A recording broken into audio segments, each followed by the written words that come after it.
우리 함께 찬양함으로 예배 자리로 나아가겠습니다.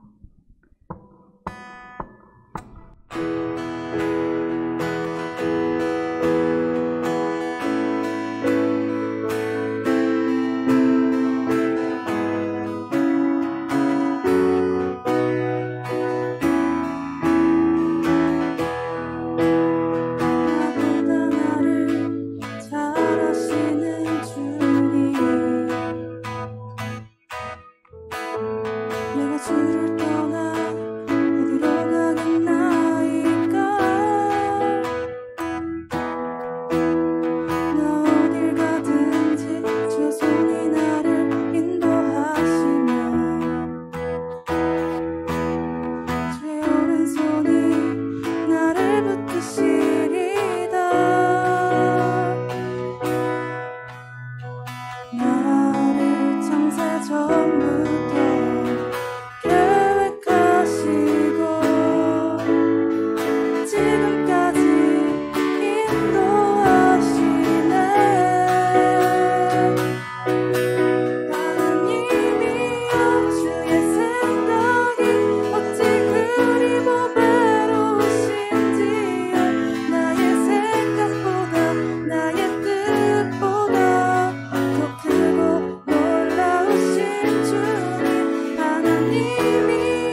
오순절이 되어서 그들은 모두 한 곳에 모여 있었다.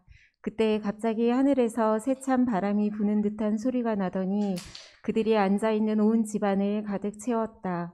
그리고 불빛이 솟아오를 때에 혓바닥처럼 갈라지는 것 같은 혀들이 그들에게 나타나더니 각 사람 위에 내려앉았다. 그들은 모두 성령으로 충만하게 되어서 성령이 시키는 대로 각각 방언으로 말하기 시작하였다. 성령 하나님, 오늘 우리는 주님의 부활로부터 50일째 되는 날 제자들이 모인 곳에 성령이 강림한 것을 기념하는 성령 강림 주일로 모였습니다.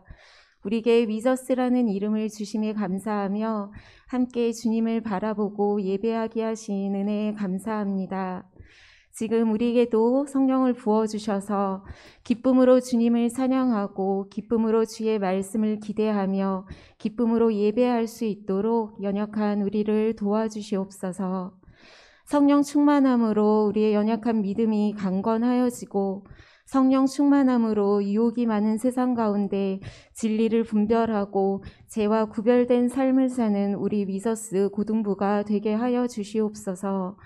또한 코로나19가 가져온 비대면 예배가 홀로 된 신앙을 낳는 시대를 살아가고 있는 우리를 살펴주시옵소서. 어쩌면 하나님으로부터 멀어져 갈 수 있는 유혹들을 함께 이겨내며 마음을 함께하고 서로가 믿음의 동역자가 되어주는 그렇게 위저스라는 이름을 완성해가는 사랑의 공동체, 하나된 공동체가 되도록 성령 하나님 우리 고등부를 도우시고 역사하여 주시옵소서. 우리에게 새롭게 학생 찬양팀원을 세워주셔서 참 감사합니다. 저들의 아름다운 찬양과 섬김을 기뻐 받으시는 하나님, 찬양하는 것에 담대하게 하시며 준비하고 예배할 때마다 기쁨을 누리게 하여 주시옵소서. 또한 저들을 통한 은혜가 우리 가운데 흘러서 우리가 하나님을 알고 고백하는 것에 살아가는 고등부가 되게 하여 주시옵소서. 또한 선배교사와 학생들이 잘 화합하여서 하나님의 선한 뜻을 이루는 찬양 인도자들이 되게 축복하여 주시옵소서. 특별히 원하옵기는 코로나19 장기하에 우리 하나님의 통치가 임하기를 간절히 기도합니다. 모든 어려움들로부터 우리를 안전히 지키시고 보호하여 주시기를 기도합니다. 코로나19에 노출된 자들에게 완전한 치유와 회복의 은혜를 더하여 주시옵소서. 아직 필요한 백신 생산과 수급이 신속히 진행되게 하여 주시고 각 사람에게 적합한 백신이 잘 접종되게 하여 주셔서 전 국민 면역체계에 나아가 온 나라에 면역체계가 구축되는 날이 속히 오게 하여 주시옵소서. 우리의 일상과 우리의 예배와 우리의 교제가 보다 자유로워질 수 있기를 소원하노니 주님 우리의 기도를 들으시고 응답하여 주시옵소서. 이제 말씀을 듣겠습니다. 주님의 말씀을 대언하실 전도사님과 듣는 우리 모두에게 주의 밝은 빛을 비춰주시고 주님의 사랑과 마음을 깨달아 알게 하옵소서. 우리를 향한 하나님의 비전과 소망을 꿈꾸고 삶 속에 주의 말씀을 드러내는 거룩한 주님의 자녀로 살게 하여 주시옵소서. 예배 이후에 있을 2부 순서에도 함께 하셔서 우리 모두가 기쁨의 교제 안에 있기를 간절히 바라오며 모든 말씀 예수님의 이름으로 기도드립니다. 아멘.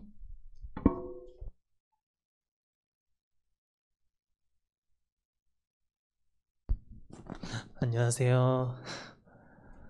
여기 이렇게 왜 원래 이쪽에만 몰려있지? 너무 비대칭인데? 네. 우리 함께 인사하도록 하겠습니다. 서로 친구 바라보면서 하품하면서 서로 참 잘 오셨습니다. 인사하겠습니다. 참 잘 오셨습니다. 네. 또 윤정쌤이 우리 찬양팀 오늘 풀 완전체죠? 이렇게 함께 서서 함께 찬양함에 있어서 참 하나님 보시기에 아름답다. 우리 친구들이 정말 또래끼리 모여서 함께 찬양하는 것도 즐겁은데 우리 친구들의 그 동기가 정말 하나님을 한 분을 찬양하는 우리 친구들이 되었으면 좋겠습니다. 우리 함께 말씀 읽도록 하겠습니다. 하나님께서 오늘 우리에게 허락해 주신 말씀은 사도행전 1장 6절에서 14절까지의 말씀입니다. 사도행전 1장 6절에서 14절까지의 말씀을 저와 여러분이 한 절씩 번갈아 가면서 읽도록 하겠습니다. 사도들이 한 자리에 모였을 때에 예수께 여쭈었다. 주님께서 이스라엘에게 나라를 되찾아 주실 때가 바로 지금입니까? 예수께서 그들에게 말씀하셨다. 때나 시기는 아버지께서 아버지의 권한으로 정하신 것이니 너희가 알 바가 아니다. 그러나 성령이 너희에게 내리시면 너희는 능력을 받고 예루살렘과 온 유대와 사마리아에서 그리고 마침내 땅 끝에까지 이르러 내 증인이 될 것이다. 이 말씀을 하신 다음에 그가 그들이 보는 앞에서 들려 올라가시니 구름에 쌓여서 보이지 않게 되었다. 예수께서 떠나가실 때에 그들이 하늘을 쳐다보고 있는데 갑자기 흰 옷을 입은 두 사람이 그들 곁에 서서 갈릴리 사람들아, 어찌하여 하늘을 쳐다보면서 서 있느냐? 너희를 떠나서 하늘로 올라가신 이 예수는 하늘로 올라가시는 것을 너희가 본 그대로 오실 것이다 하고 말하였다. 그리고 나서 그들은 올리브 산이라고 하는 산에서 예루살렘으로 돌아왔다. 그 산은 예루살렘에서 가까워서 안식일에도 걸을 수 있는 거리에 있다. 그들은 성 안으로 들어와서 자기들이 묵고 있는 다락방으로 올라갔다. 이 사람들은 베드로와 요한과 야고보와 안드레와 빌립과 도마와 바돌로메와 마테와 알페오의 아들 야고보와 열심당한 시몬과 야고보의 아들 유다였다. 다 같이 읽겠습니다. 이들은 모두 여자들과 예수의 어머니 마리아와 예수의 동생들과 함께 한 마음으로 기도에 힘썼다. 아멘. 네. 흔히 누군가와 약속을 할 때 가장 중요한 포인트 중에 하나는 그 약속의 시기입니다. 제가 만약에 지혜야 우리 밥 먹을까? 라고 인사치레로 이야기도 할 수 있지만 이런 약속을 할 때 가장 이어지는 응답으로는 좋아요. 그러면 언제 먹을까요? 입니다. 요즘 번화가를 이제 돌아다니다 보면은 전선생님이 노원에 사는데 이제 노원역을 막 돌아다니다 보면은 역 근처에 되게 컨테이너 같은 박스들이 되게 많아요. 근데 보면은 이런 게 써 있어요. 재물운, 직업운, 연애운, 받으립니다. 돈을 얼마나 많이 벌 것인지, 또 어떤 직업을 가질 것인지, 또 누구를 만나서 결혼하게 될 것인지에 대한 어떤 절박한 마음을 가진 사람이든 혹은 호기심으로 이제 그곳을 방문하는 사람이든 이제 거기 뭐라고 해야 하나요? 점쟁이라고 해야 되나요? 점쟁이가 뭔가 이것저것 이야기를 하고서 이제 가만히 듣던 사람들이 이제 이어지는 이제 반응이 그래서 그때가 언젠데요? 언제쯤 그렇게 제가 돈을 벌고 언제쯤 그런 직업을 얻게 되고 언제쯤 그런 사람을 만나게 될까요? 이렇게 묻습니다. 이렇게 뭔가 약속을 누군가 했을 때 어떤 미래를 알게 됐을 때 그것을 정확하게 알고자 하는 것이 어떤 사람의 당연한 본능일지도 모르겠습니다. 막연하고 불안한 그 미래에 대해서 좀 뭔가 알고 싶은 마음이 누구에게나 있잖아요. 특히 그 약속이 나의 어떤 삶을, 인생을 송두리째 바꿀 수 있는 것이면 더 그렇죠. 오늘 우리가 읽은 이 사도행전 말씀에서도 예수님께서 하신 그 엄청난 약속에 대해서 그 때를 알고자 재촉하는 이들이 등장합니다. 바로 예수님의 제자들이었는데요. 이 시간 제자들의 질문과 예수님의 반응 그리고 이어지는 제자들의 모습에 주목하면서 오늘 말씀을 함께 보았으면 좋겠습니다. 네, 부활하신 예수님께 이제 제자들이 이제 묻습니다. 6절의 말씀 넘겨주시겠어요? 네. 주님께서 이스라엘에게 나라를 되찾아 주실 때가 바로 지금입니까? 라고 묻습니다. 예수님께서 십자가에 달리시기 전부터 하셨던 이야기들이 있어요. 하나님 나라에 대해서 계속 이야기를 하셨어요. 그리고 세례 요한도 이제 이야기를 하셨거든요. 제자들이 사실 그 예수님께서 이스라엘의 왕이 될 거라고 믿고 있었어요. 그래서 이제 이스라엘의 왕이 이제 되시면은 우리 측근에 있던 제자들은 예수님 곁에서 좌의정 우의정 측근이 돼서 한 자리씩 차지할 것이라는 그런 기대를 갖고 있었는데 예수님이 어떻게 되셨어요? 십자가에 달려 죽으시면서 제자들이 이제 절망에 빠졌더랬죠. 아니었나 보다. 어떡하지? 그런데 그런 예수님께서 다시 살아나신 거예요. 제자들의 이제 욕망이 다시 꿈틀거립니다. 진짠데? 예수님이 어떻게 죽으면서 다시 살아나시지? 정말 신이시구나. 정말 구원자시구나. 그러면 나는 이제 예수님 왕이 되시면 나는 한따까리 하겠다. 약간 이런 마음이 있었던 거죠. 그래서 예수님께 다시 묻습니다. 그때가 지금입니까? 이스라엘에게 나라를 되찾아 주실 때가 지금입니까? 라고 묻고 있는 거예요.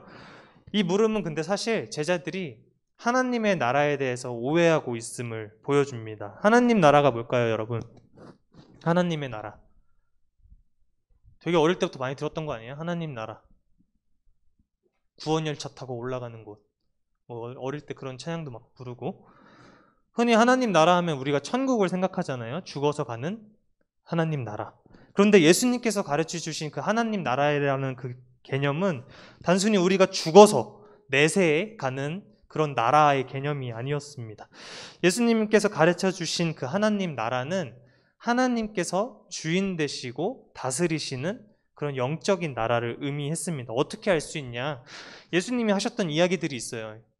세례 요한이 이제 이렇게 얘기해요. 처음에 하나님 나라가 가까이 왔으니 회개하고 복음을 믿어라. 가까이 왔대요. 아직 오지 않은 것 같아요. 그런데 예수님께서는 또 이렇게 얘기해요. 너희가 성령의 힘을 힘입어서 귀신을 쫓아낸다면 하나님 나라가 이미 임했다. 그리고 또 이렇게도 이야기하세요. 하나님의 나라가 눈으로 볼 수 있게 임하는 것도 아니고 여기 있다 저기 있다고도 못하니 하나님 나라는 너희 안에 있다. 우리가 죽은 것도 아니잖아요. 죽어서 가는 거라면 이렇게 얘기하시지 않으시겠죠. 그런데 제자들이 관심을 갖는 것은 오로지 유대인들이 그토록 갈망했던 구원자이신 메시아이신 예수님이 어떤 이제 삼국지 뭐 여포, 장비, 뭐 관우 같은 이제 무쌍 찍는 그런 어떤 강력한 힘을 가지고 지금 이스라엘을 지배하고 있는 로마 다 쳐부시고 주위에 이제 대강대국들을 이스라엘 밑에 언제쯤 굴복시킬까에 대한 초점을 두고 있습니다. 지난 시간에 이제 얘기했던 선민사상, 이스라엘은 그 선민사상, 지금 팔레스타인이랑 이스라엘이랑 막 엄청 대포 날리고 아이언돔이 막 맞고 막 이랬다는 기사 되게 많이 봤잖아요. 사실 이 선민사상에 대해서 기반합니다. 이건 뭐 역사 이야기는 나중에 하도록 하고요. 제자들은 하나님 나라와 이스라엘 나라를 동일하게 여겼습니다. 그리고 하나님 나라를 이스라엘 민족만을 위한 영토의 개념으로 이제 생각을 했던 건데 중요한 포인트는 이거예요. 예수님께서 제자들에게 계속해서 이야기하셨던 것은 이스라엘 나라가 아니라 하나님의 나라를 이야기를 하셨는데 제자들은 보면은 주님께서 이스라엘에게 나라를 되찾아 주실 때가 지금입니까? 라고 이야기를 하고 있는 거예요. 예수님은 하나님의 나라를 말씀하셨는데 제자들은 본인들의 나라, 이스라엘 나라를 이야기를 하고 있다는 것이죠. 예수님께서 이런 동상이몽에 빠져있는 제자들에게 말씀하십니다. 이거 되게 안 넘어가네요. 한 번 더 넘겨주세요. 그래서 예수님께서 동상이몽에 있는 제자들에게 이제 말씀을 하시는 거예요. 때나 시기는 아버지께서 아버지의 권한으로 정하신 것이니 너희가 알 바가 아니다. 예수님께서 때와 시기는 하나님의 고유한 권한이니 너희는 알 필요가 없다고 분명히 이야기를 하시는 거예요. 이게 여기서 이제 우리가 조금 생각해 볼 만한 것이 이런 때, 미래를 알고자 하는 거에 이제 집착을 하게 되면은 이제 이단이 되는 거예요. 이단. 그 여러분이 이제 뭐 꼬꼬무 알아요? 꼬꼬무? 꼬꼬무에 옛날에 나왔던 시즌 1에 나왔던 건데 다미선교회라는 게 있었어요. 예수님께서 다시 오시는 때가 언제 몇 년도 몇 월 며칠입니다. 이때 예수님께서 오시기 때문에 이 땅에 있는 모든 거 다 팔고 땅 팔고 차 팔고 아파트 팔고 이제 우리는 흰옷 입고 그 시간에 기다리고 있으면 우리는 공중으로 들려서 올라갈 겁니다. 이런 그 종말의 때, 재림의 때를 이제 되게 기대했던 거죠. 그 결과가 어땠어요? 그 되게 사건 사례 보면 되게 재밌어요. 아, 예수님께서 다시 오시니까 이 땅에 내가 쌓았던 부 다 필요 없구나 하고서 막 친구한테 차 주고 어떤 친구에는 집문서 주고 막 그랬대요. 근데 정작 그날 되니까 방송국에서도 막 촬영이 왔거든요. 그래서 이 사람들이 정말 하늘로 올라가나 하면서 막 방송국이 막 와서 촬영을 하고 있는데 어떻게 됐어요? 아무 일 안 일어났어요. 아무 일 안 일어나고 막 그 안에 있던 사람들 울고불고 난리 나면서 막 성경책 찍고 막 뭐 다시 친구한테 야, 나 그래도 살아야 되지 않냐? 차 다시 줘라 막 이러고 막 그랬다고 해요. 이게 여기서 우리가 이제 알 수 있는 게 어떤 종말의 때 그리고 예수님께서 다시 오시는 그 때가 사람은 알 수 없다는 거예요. 예수님께서 분명하게 이야기하셨어요. 자신도 모른다. 아들이신 하나님의 아들이신 아들도 모르고 하늘의 천사들도 모르고 오직 하늘에 계신 하나님 아버지만 아신다. 그래서 여러분들이 혹시 누군가가 이런 어떤 때 미래에 대해서 자꾸 집착하고 강조한다 싶으면 아, 이단이구나 생각하고 이제 멀리 하시면 되고, 또 한 가지 생각해 볼 게 또 있어요. 미래를 알면 좋을까? 미래를, 그 때를 알고 있으면 과연 좋을까? 아, 미래에 내가 뭐 하고 있지? 한 20년 뒤에는 뭐 하고 있지? 막 너무 궁금해서 미칠 것 같은데 그걸 알면 내가 진짜 좋을까? 한번 생각해 볼 수 있는 거예요. 이게 흔히 이제 용어로 운명론이라고 하죠.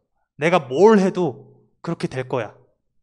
그래서 사람들이, 하나님을 믿는 사람들이 때로는 하나님께서 모든 것을 아시고 전지전능하시고 섭리가 있으시니까 뭔가 정해져 있다고 이제 생각을 하는 거예요. 만약에 예를 들어 뭐 예일쌤이 20년 뒤에 군인을 하고 있다. 예를 든 거예요. 군인을 하고 있다. 그러면은 지금 예일쌤이 지금 내가 열심히 뭔가 일을 하고 공부를 하고 찬양을 하고 아니면은 뭐 PC방에서 하루 종일 살던 뭘 하든 20년 뒤에 군인이라는 그 사실 때문에 나의 삶에 있어서의 어떤 적극적인 액션을 뭔가 하기가 힘들죠. 어차피 나는 군인 될 건데. 그래서 예수님께서는 이런 불필요한 어떤 관심을 돌려서 우리가 추구해야 할 사명, 우리에게 어떤 임무를 이제 맡기십니다. 8절 말씀인데요. 넘겨주세요. 되게 유명한 말씀이에요. 이 말씀. 예수님께서 이제 하늘로 올라가시기 직전에 이제 사도행전에 기록된 말씀인데 우리 한 목소리로 같이 한번 읽겠습니다. 시작. 그러나 성령이 너희에게 내리시면 너희는 능력을 받고 예루살렘과 온 유대와 사마리아에서 그리고 마침내 땅끝에까지 이르러 내 증인이 될 것이다. 네. 이게 개역개정 우리 어른들이 흔히 예배 시간에 보는 성경에는 권능이라고 이제 번역이 되어 있어요. 이제 새 번역이랑 다른 성경에는 능력이라고 이제 번역되어 있는데 이게 헬라어로 듀나미스라는 단어인데 두나미스, 이게 다이너마이트의 어원이래요. 다이너마이트 알죠? 다이너마이트? 폭탄? 하나님께서 주시는, 성령님께서 주시는 그 능력이 어떤 폭발력 있는, 다이너마이트와 같이 폭발력 있는 능력, 역동적으로 큰 영향을 끼치는 능력으로 이제 우리가 이해를 할 수 있는데, 이런 성령을 통해 이런 능력을 받은 사람들은 이스라엘의 수도인 예루살렘 뿐만 아니라 예루살렘을 싸고 있는 온 유대, 그리고 북쪽의 사마리아, 그리고 땅끝에까지. 그러니까 땅끝이라는 것은 세계 전체를 이제 이야기를 하는 거죠. 세계 곳곳에서 예수님의 증인이 될 것이다 라고 말씀합니다. 이후 우리 사도행전의 이야기를 이제 읽어본 친구들은 알 수 있다시피 이제 그리스도의 증인이 되라는 이 말씀은 어떤 한 지역에서 이제 해당되는 것이 아니라 계속 이제 확장하는 역사가 일어납니다. 이 선민 사상을 갖고 있던 그 제자들의 막힌 그 어떤 세계관을 허무시고 성령의 능력으로 그 벽을 넘도록 이제 이끄셨다는 거예요. 그 단순한 결과로 우리가 지금 한국에도 우리가 지금 예배드리겠다고 여기 와 있잖아요. 이 말씀의 결과인 거예요. 이 말씀을 듣고 그리스도의 증언된 사람들, 예루살렘으로부터 시작된 그 복음이 서방으로 전해지고 서방에 있는 선교사님들이 이제 복음의 불모지였던 이제 대한민국에 와서 그 복음을 전한 것. 이 말씀을 마친 후에 예수님께서는 이제 하늘로 올라가십니다. 우리가 되게 성경을 읽을 때는 되게 우리가 좀 분리해서 읽는 것 같아요. 예수님께서 하늘로 올라가셨다. 올라가실 수 있지. 뭔가 우리는 그냥 이렇게 납득하는데 그쪽에 있었던 제자들의 입장에서 그 시선에서 우리가 예수님이 정말 하늘로 올라가신 것을 보는 그 당사자라고 이제 생각을 해보면은 되게 묘할 거예요. 우리랑 같이 먹고 주무시고 계셨던 그 예수님께서 죽음을 이기시고 부활하신 것도 신기한데 예수님께서 그런 이야기를 하시고 눈앞에서 하늘로 들려 올라가세요. 얼마나 놀랐는지 이 예수님께서 하늘로 쭉 올라가시면 이렇게 또 점으로 보이실 거 아니에요? 계속 올라가시니까. 그 구름에 가리어서 보이지 않을 때까지 제자들이 그걸 계속 이렇게 봤다고 해요. 그러니까 마음에 있어서 한번 우리가 상상을 해보면 당황스러울기도 하고, 어떻게 사람의 몸으로 저렇게 하늘로 올라가시지? 플러스 어떤 경외감이 들었겠죠? 무섭고, 뭐지? 두렵고. 근데 뭐 어쩌면은 예수님께서 이렇게 이야기를 하셨지만 또 하늘로 올라가셨다가 천군 천사들을 이끌고 다시 내려와서 로마를 막 제패하고 다시 우리를 그 왕의 측근에 다시 두시진 않을까? 뭐 이런 기대도 했을지도 모르겠어요. 그런데 천사로 보이는 어떤 두 사람, 천사라고 이야기는 하고 있지 않아요. 근데 흰 옷을 입은 그 두 사람이 갑자기 등장해서 제자들에게 이야기를 합니다. 11절이에요. 넘겨주세요. 갈릴리 사람들아, 이제 제자들 이야기하는 거예요. 어찌하여 하늘을 쳐다보면서 서 있느냐? 너희를 떠나서 하늘로 올라가신 이 예수는 하늘로 올라가시는 것을 너희가 본 그대로 오실 것이다. 다시 예수님께서 내려오실 거라는 것을 약속을 하는 건데, 어찌하여 하늘을 쳐다보고 있느냐에 대해서 우리가 좀 이렇게 방점을 두면은 예수님께서 일러주신 사명이 있어요. 사명. 예루살렘, 온 유대, 사마리아, 땅끝에 이르러까지 내 증인이 되리라. 그리스도의 증인이 되리라는 그 임무를 잊고서 계속 하늘만 쳐다보고 있는 거예요, 제자들이. 그 기적 자체에만 마음이 뺏겨서 그렇게 쳐다보고 있는 그 제자들을 보시고 천사들이 이제 이야기를 합니다. 멍하니 있지 말고 깨어나 하늘에서 시선을 돌리고 예수님께서 하신 말씀을 기억해 라고 이제 이야기를 하는 거죠. 우리가 교회 안에서는 때로는 이제 기적과 같은 하나님의 신비를 지나치게 강조를 하면 또 문제가 생겨요. 사람의 노력이 되게 가볍게 여겨지는 거예요. 그러니까 예를 들면은 이런 게 있을 거예요. 큰 병에 걸렸어요. 그럼 어떻게 해야 돼요? 고쳐야 돼요. 어떻게 가? 우리 당연하게 생각해봐요. 병 걸렸어. 어디 가? 병원 가야지. 병원을 가야 되는 게 맞는 거예요. 하나님께서는 의사도 하나님께서 세우시고 그 약도 하나님께서 주신 건데 주구장창 집에서 기도만 하는 거야. 내 병이 들어가지고 내 몸은 썩어가고 뭐 이러고 있는데, 실제 이런 믿음을 가진 사람이 막 그것이 알고 싶다. 옛날에 되게 많이 나왔어요. 병을 고치겠다고 그냥 기도만 하고 있는 거예요, 집에서. 애가 아토피가 범벅인데 병원 가면 금방 회복될 수 있는 거를 계속 기도만 하고 있어. 그리고 또 막 귀신 쫓겠다고 병 쫓겠다고 막 두들겨 패. 기도하면서. 이거는 하나님께서 원하시는 것이 아니라는 거죠. 이게 하나님의 신비, 하나님의 기적을 너무 지나치게 강조한 나머지 이런 분별과 어떤 결단 없이 오직 믿음으로 구한다는 그런 신앙은 사실 대단한 믿음이긴 하지만 건강하지 않은 신앙입니다. 우리 코로나가 지금 벌써 되게 오래됐죠. 작년 2월부터 시작이 됐으니까요. 그때 처음 코로나가 시작됐을 때 교회마다 입장이 되게 많이 갈렸어요. 지금 우리는 이렇게 온라인으로 또 카메라도 설치해서 실시간으로 송출하고 잘하고 있는데, 옛날 그 초창기에는 막 그랬어요. 코로나가 하나님께서 주신 거다. 그러니까 우리들은 심판으로 내리신 거기 때문에 겸손하게 받아들여야 되고 우리 예배에 모여야 된다. 이럴수록 우리 예배에 모여야 된다. 반면에 또 다른 교회의 모습은 하나님의 은혜를 구하면서 이제 사회가 요구하는 사회적 거리두기도 해야 되고 위생 관리도 해야 되고, 더불어 이제 우리가 지금 하는 온라인 예배와 같은 대안을 찾고 또 수고하고 있는 의료진을 위해 기도하고 온 세계를 위해서 회복을 위해서 기도하는 등 이제 우리 그리스도인들이 할 수 있는 최선의 노력을 촉구하는 그런 교회들도 있었습니다. 우리 친구들이 한번 생각을 해봤으면 좋겠어요. 하나님께서 정말 원하시는 교회의 모습이 무엇일까? 그리고 그런 교회를 이루고 있는 우리 개개인의 모습은 어떠하길 원하실까? 이런 고백 진짜 많이 했어요. 하나님, 우리는 주님을 믿사오니 하나님 역사하여 주십시오. 그러고서 아무것도 안 해. 그러니까 단적인 걸로 이런 거예요. 여러분들이 시험 공부 하잖아요.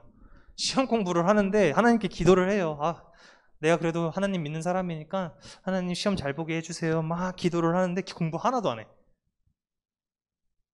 그러면서 시험을 잘 받기를 원한다. 이건 아까 말한 병에 걸렸는데도 병원 안 가고 기도하고 있는 모습이라는 것이죠. 예수님께서는 우리에게 원하시는 것은 우리에게 명하신 임무, 그리스도의 증인으로서 여러분에게 특별하게 하나님께서 개개인에게 맡겨주신 그 사명들, 일들을 찾아서 하나님의 영광을 위해서 행하는 것이 마땅합니다. 이 천사들의 말, 어찌하여 하늘 쳐다보고 있느냐, 이 말을 듣고서 이제 제자들이 정신이 든 것 같아요. 제자들은 올리브산을 떠나서 예루살렘으로 다시 원래 있던 예루살렘으로 돌아갑니다. 그들은 본래 머물고 있던 이제 다락방이 있었는데 이 다락방에 조금 전까지만 하더라도 예수님께서 승천하신 하늘만 주구장창 쳐다보고 있었던 제자들이 공동체로 모여서 처음으로 한 게 무엇이었을까요? 다음 넘겨주세요. 14절 하반절에 보면은 함께 한 마음으로 기도에 힘썼다. 그냥 기도한 것이 아니라 함께 한 마음으로 기도에 힘썼다. 무엇을 기도했을까 궁금하지 않아요? 사실 성경에는 무엇을 위해 기도했다라고 이제 이야기할 수는 없지만 우리가 거기 안에는 이제 성서의 어떤 해석을 넘어서지 않는 선에서 우리가 상상을 집어넣을 수가 있어요. 다락방에 모인 이들이 함께 모여 한 마음으로 기도하며 구해야 했던 것은 하나님께서 약속하셨고 또 예수님께서 승천하시기 전까지도 계속 이야기하셨던 성령, 세상 속에서 우리의 힘으로는 감당할 수 없는 일들이 너무 많으니까 주님의 온전한 증인이 되기 위해서는 반드시 받아야 할 성령이었습니다. 하지만 이것도 또 우리가 주의해야 될 게 있어요. 때로는 그리스도인에게 성령을 받는 것 자체가 최종적인 목적이 되는 경우가 있어요. 우리는 성령 충만해야 되는 게 맞습니다. 우리가 늘 하나님과 함께하고 성령님과 함께해야 되는 게 맞아요. 그런데 이게 최종적인 목적이 되면은 문제가 돼요. 왜냐하면 성령을 받는 목적이 만사 형통을 기대하기 때문에 성령 받으면 내가 만사가 형통할 거야. 그런데 오늘 말씀에서 분명하게 기록되어 있어요. 오늘 말씀에서 예수님께서는 성령이 너희에게 임하시면 너희가 모든 일이 잘 풀릴 것이다. 만사가 형통할 것이다. 너의 삶이 윤택해질 것이다. 이야기하지 않으시고 그리스도의 증인, 내 증인이 될 것이다. 라고 말씀하셨습니다. 우리는 이것을 기억을 해야 돼요.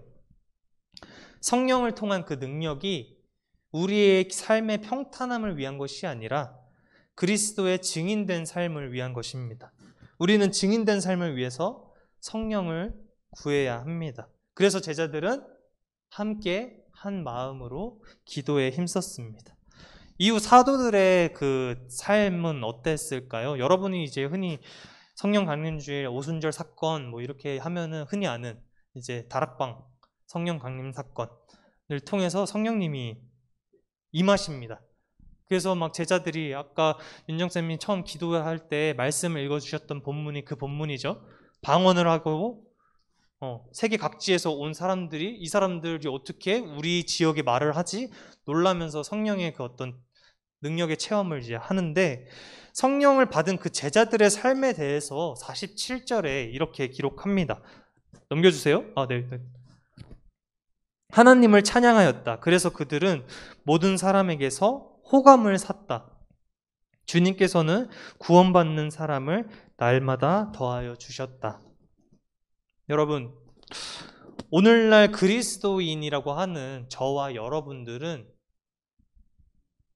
모든 사람에게 호감을 받는 사람인가요? 칭찬을 받는 사람인가요? 고민해 볼 필요가 있어요. 성령 받은 사람은 지금 평가예요. 2절에 나오는 성령을 받은 사람들, 제자들의 삶.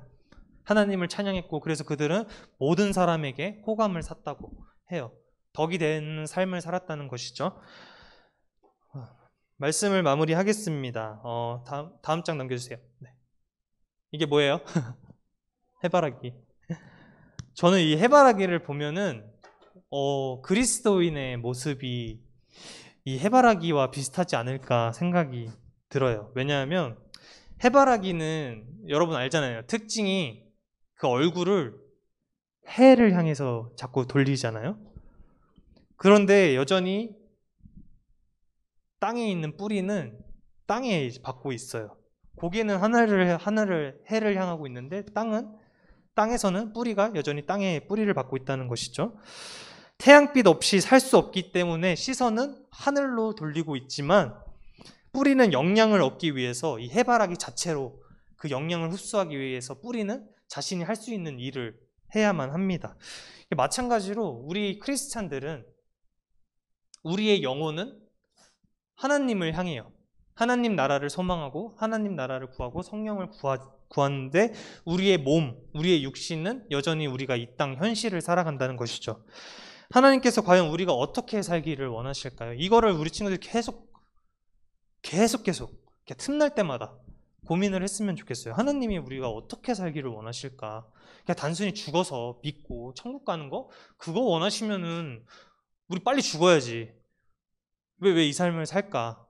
고민을 해볼 필요가 있다는 거예요. 하나님께서 우리가 이 땅에서 살아갈 때 우리에게 맡겨주신 것이 있다는 것이죠. 전능하신 하나님께서 다 해주실 것을 바라면서 우두커니 하늘만 보고 있는 그런 믿음을 원하실까요? 아니면 예수님께서 다시 오실 그 하늘에 소망을 두면서 이 땅에서 성령님과 더불어 거룩하게 우리에게 주어진 일을 성실하게 감당하면서 살기를 원하실까요? 여러분들이 지금 공부를 하는 나이잖아요. 공부를 하는 것이 누구를 위한 것인지에 대한 질문을 할 수가 있어요. 주구장창 공부하는데 성적은 안 올라. 성적 못 받아도 사실 상관없어요. 여러분들은 하나님께서 또 예배해 놓으신 다른 것들이 있어요. 한국 사회가 공부하는 것을 최고로 여기는 것이 우리한테는 되게 단점으로 여길 수 있지만 그 안에서 하나님께서는 여러분에게 예배해 놓으신 그 길과 방향이 있기 때문에 여러분이 하나님을 성실히 믿고 따를 때 하나님께서 예비해 놓으신 길이 있다는 것을 여러분이 믿고 따라가기를 원합니다.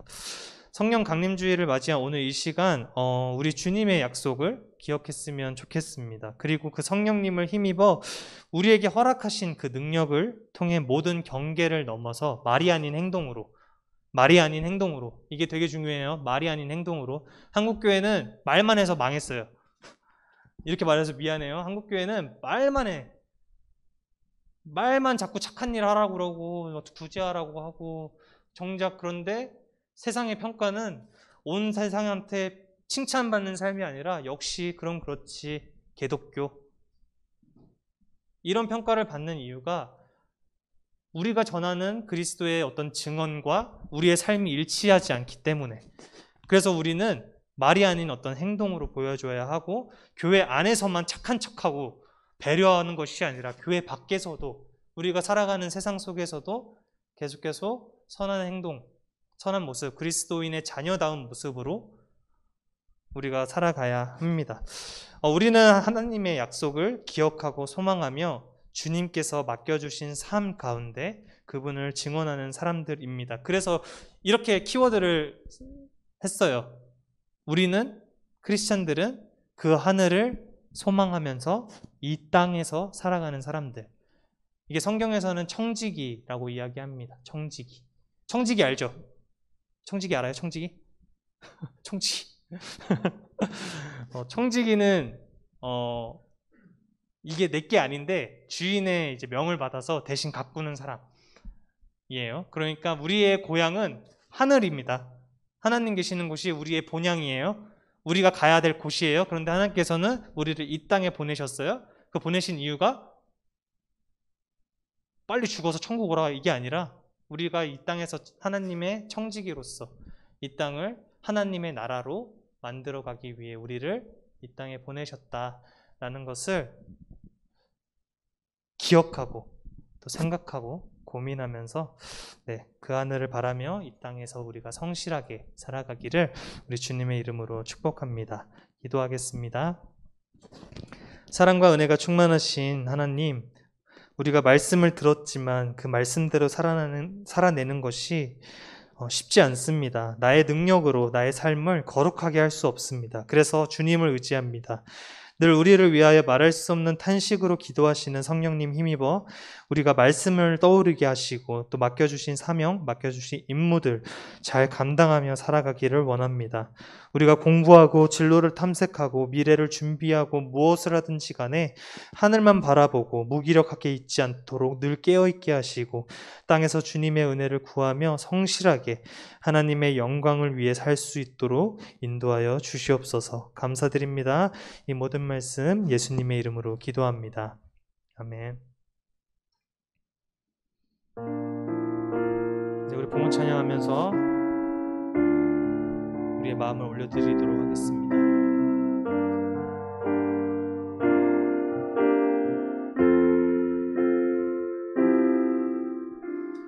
나의 생명을 드리니 주 영광 위하여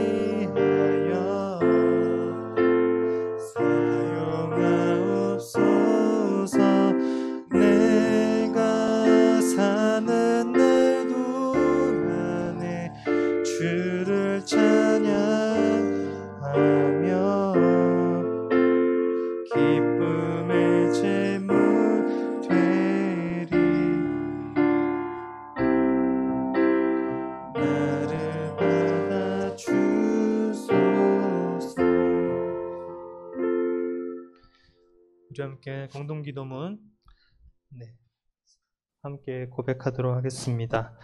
언제나 저희와 함께 하시는 임마누엘의 하나님, 저희를 불꽃 같은 눈동자로 지켜 보호하시고 어려운 순간마다 능히 이겨낼 힘과 피할 길을 내어주시니 감사드립니다.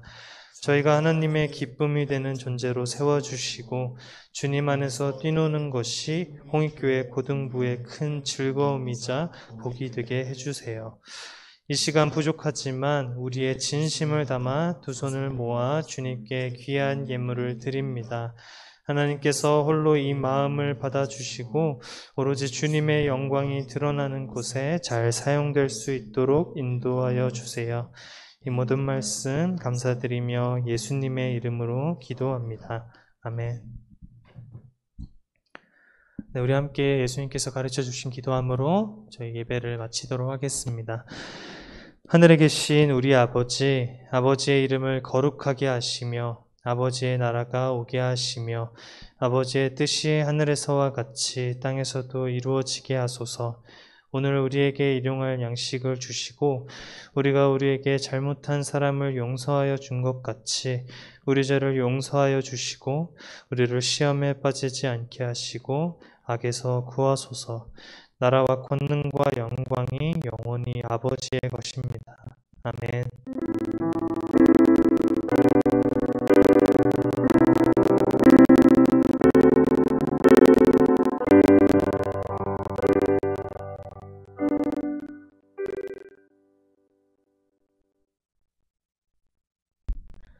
안녕하세요. 안녕하세요.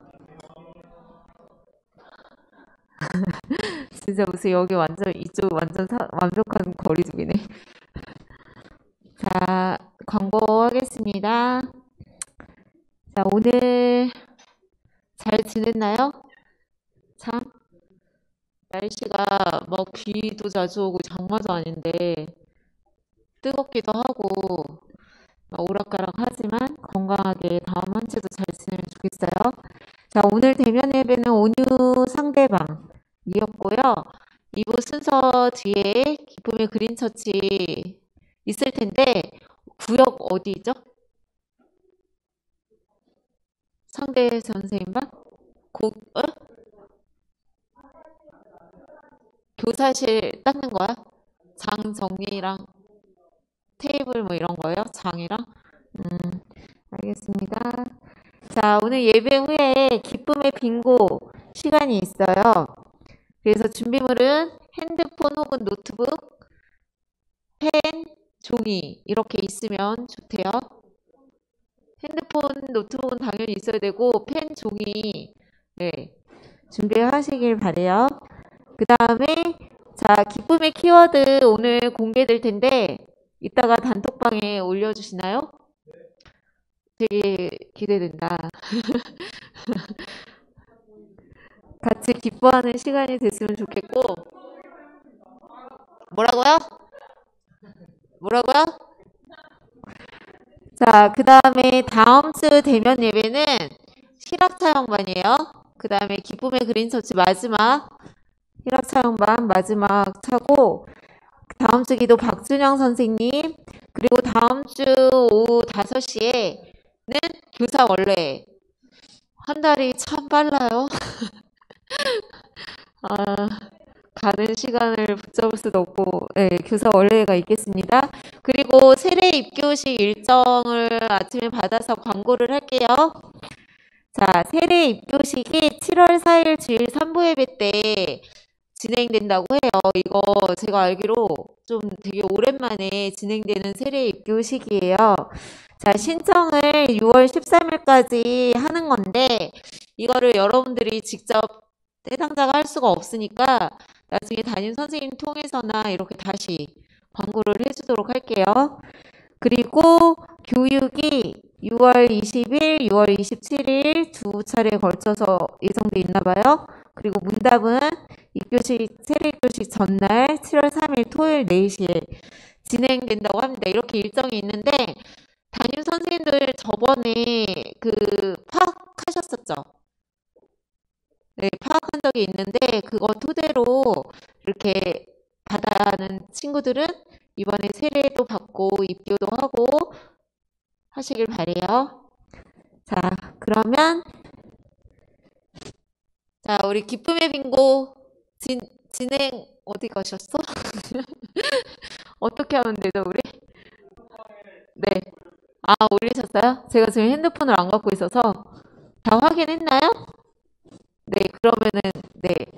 자, 전사님 진행에 따라서 우리 줌에 들어가서 함께 참여하도록 하고, 지금 줌으로 예배드리고 있는 친구들도 오늘 우리 뭔가 좀 기념비적인 어떤 이렇게 줌에서 좀 모든 이들의 얼굴을 함께 막 TV에서 그런 거 보면 되게 멋있던데 신기하고, 그렇게도 해보면 좋겠으니까 네, 좋은 시간 갖도록 합시다.